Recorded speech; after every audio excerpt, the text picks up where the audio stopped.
Palmer is concerned with the $1,000 question. Just like Roger, he's a crazy little kid. I've got the time, you've got the inclination. So cheer up, Palmer, you'll soon be dead. The noose is hanging, at least you won't die wondering. Sit up and take notice, tell like it is. If I were near you, I wouldn't be far from you. I've got this feeling, you know what you did. ACDC Bag, ACDC Bag, ACDC Bag, DC Bag. So that it does that again. That's ACDC Bag by the band Phish. That's most of the song. That intro is also the chorus, which is pretty easy, pretty simple, especially since it's almost in the name. A, C, D, C, F instead of a B. A, G. You can play in different ways. To the C here, you know.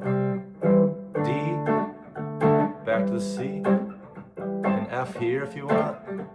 A, to a G here.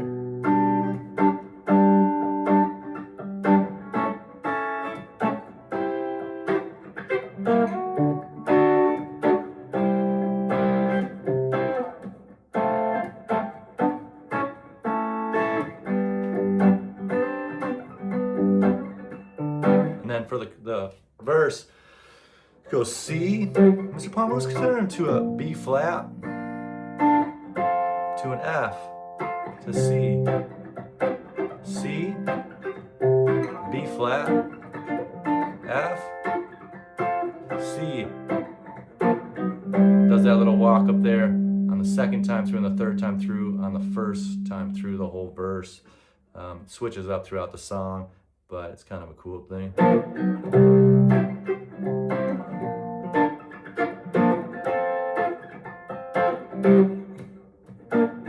If I were you, I wouldn't be far from you. And then it goes to a D. I've got this feeling, you know what you did. To the chorus. DC Bag.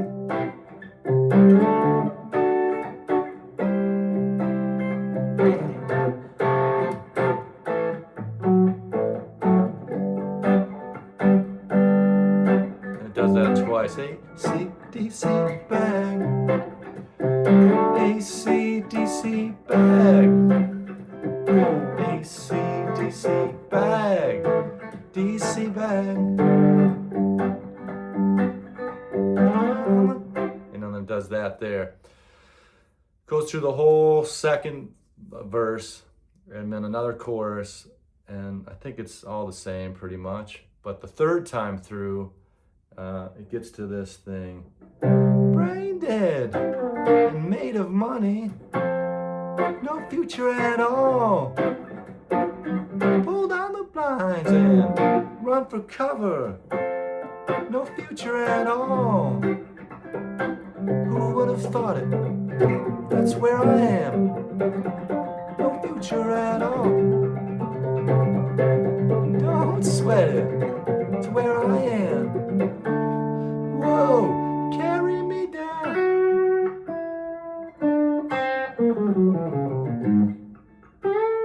So talk about that real quick. It's got that kind of thing. Then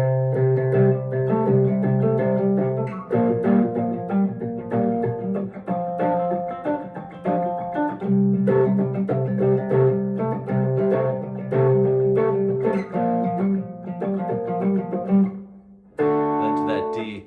But it's like a blues thing, right? And it's kind of tricky to sort of play and sing that thing. Don't sweat it, that's where I am. No future at all. Don't sweat it, that's where I am. Whoa, carry me down. And on the down, carry me down. It's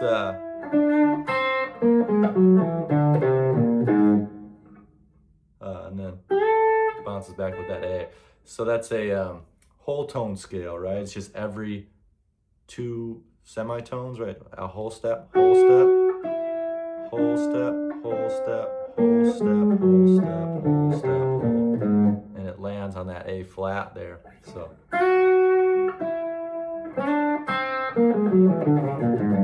ah man, that's not too clean.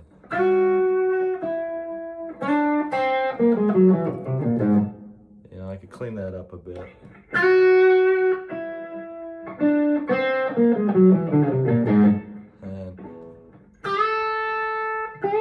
And then into the jam section, the solo section, which is just over the chorus, right? The A, C, D, C, yeah, to the F, A, G. It's over that, which is very tricky, and that's why I wanted to make this video. Like, this is a great song, a great jam thing to do as an exercise, to just kind of practice, you know, really having to modulate on every key, on every chord. So you can't really stay in one key. You can find a couple that work and pivot between them, but what I kind of find best is just thinking of it as every chord is its own unique thing. You got to kind of solo on top of that chord. So you're in A, you know, up to C, D, F, A, G, A, C, D, back to C, F, A, G,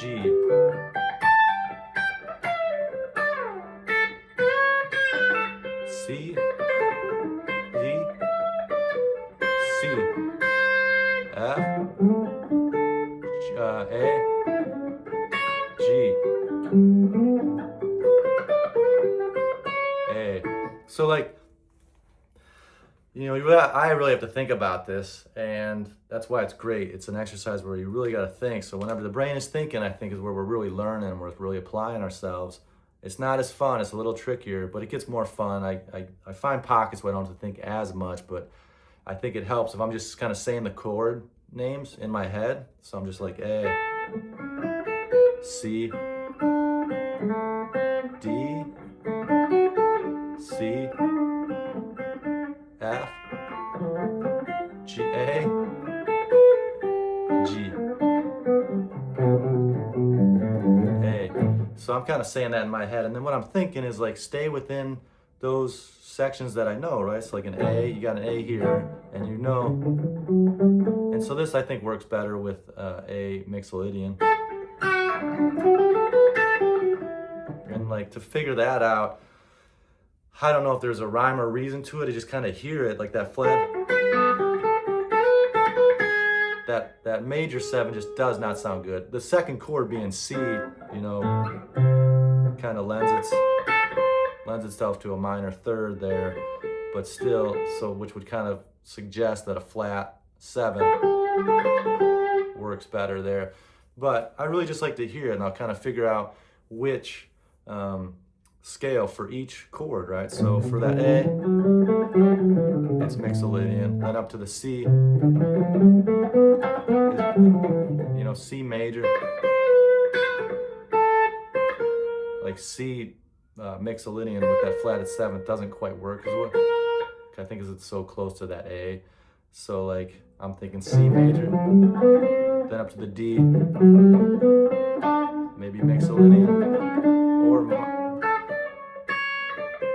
probably mixolydian again. C mixolydian, D mixolydian.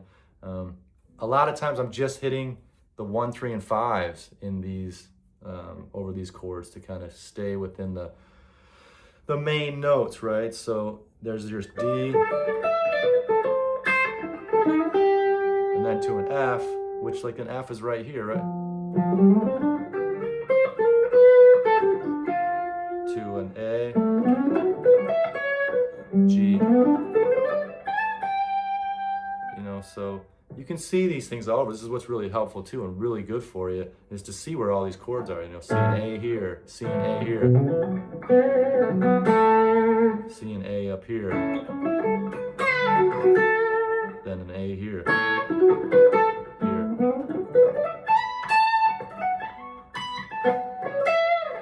So I always suggest that for every chord, C it all the way up the neck. And let's do that for A. It's just an open A here, right? And then your next one is this one, right? Oh, no, I'm sorry. Which would it be here? I guess kind of like that, to branch in between up to here, you know, or like this. Then you get to here, and then this one's a one that a lot of people don't see. So your A here, and then your A here, with your root in the third, but you don't even really need the root.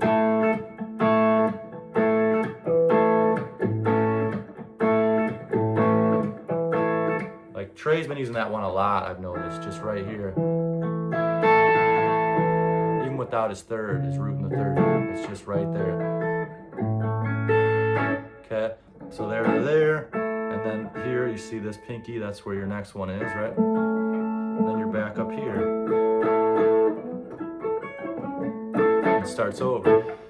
Doing that for every chord is so, I think is very valuable, very useful. Doing it for G, right?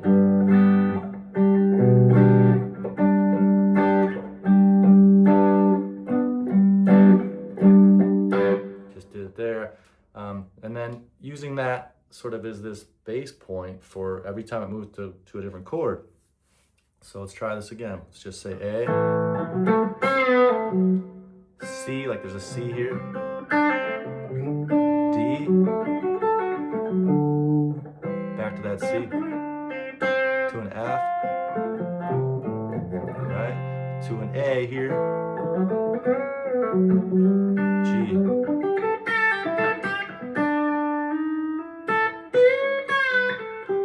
C, D, C, F, A, G,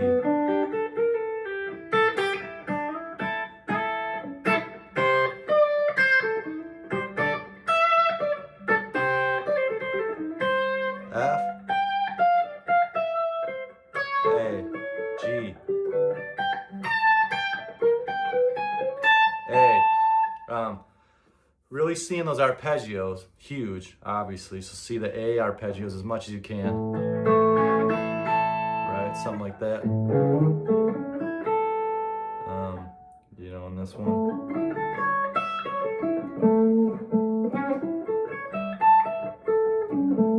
So see those for every chord. That's the A. You know, the C is something like that.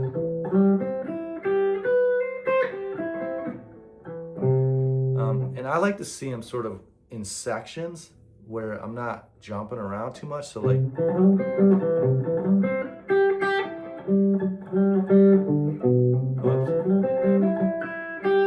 know, I wouldn't really jump up here to hit that. I might, but if I do, I'm probably coming up here with my first finger to get to this one. D, back to C. You know, and then like the F right here or right here, real nice. And an A right next to it. And then your G.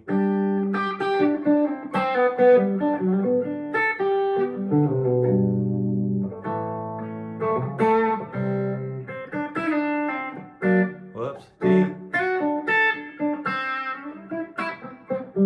F. G. I mean, I'm saying the same thing, just going in circles. It's very redundant.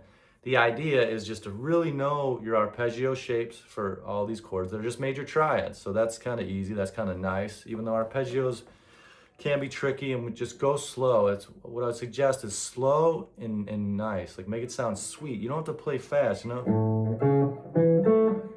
That's C.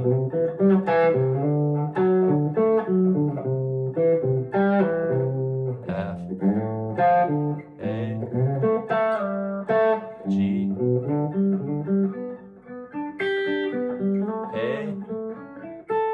A, C, D, F, A, G.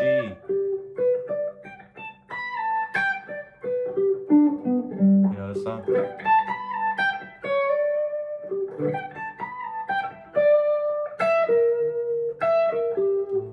So yeah, man, that's ACDC Bag right there. And then it kicks into double time and he just goes faster and he's cranking away. And at the very end, he kind of does this thing.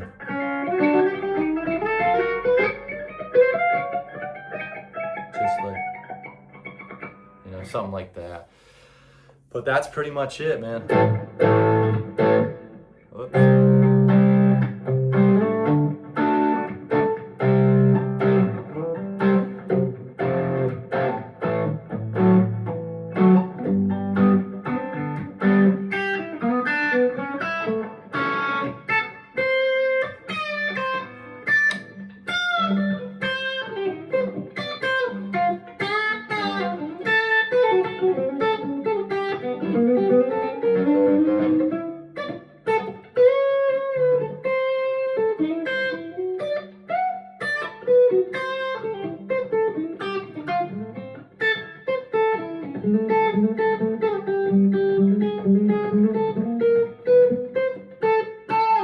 Something like that, man.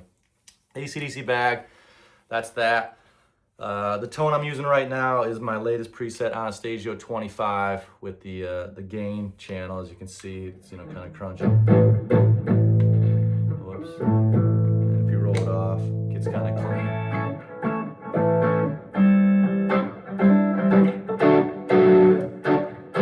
So when you dig in, it gets crunchier, but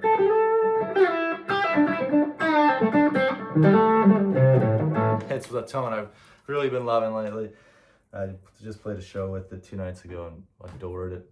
I think TREY is using that Dumble amp for that drive channel because it's a really nice overdrive. It cleans up really nice with just a little bit of rolling down the volume tone, and with your picking dynamic, if you just pick it softly, it almost sounds clean at times, especially when you're pushing it through a big PA. You know, it sounds pretty clean. All right, man, hope you enjoyed it. Thanks for watching these videos. Appreciate you. Got any questions or comments? I love hearing about it in the comments section. All right, be well, y'all.